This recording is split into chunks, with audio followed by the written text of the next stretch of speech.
Hey guys, just wanted to take a quick minute with you, just explain to you how you can use gels to actually light your background. I am continuing my fruit series, which require me to match the fruit with the person with the background, and in doing so I discovered that I don't have a lot of backgrounds, and in order to avoid spending money, these things in Canada are about $75 each. I decided to use gel in order to compensate for my lack of background. Because I want to match my background with my subject object and also the makeup, my idea was to use a color that is similar to whatever we have and adjust it slightly with gels in order to get it done.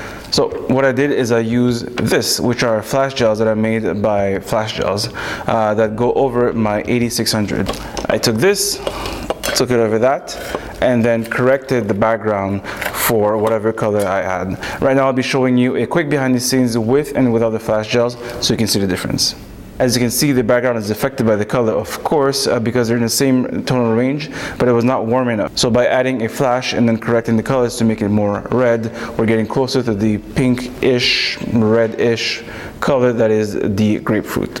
That's it. I didn't want to take much more of your time. A quick video this time just to get this out.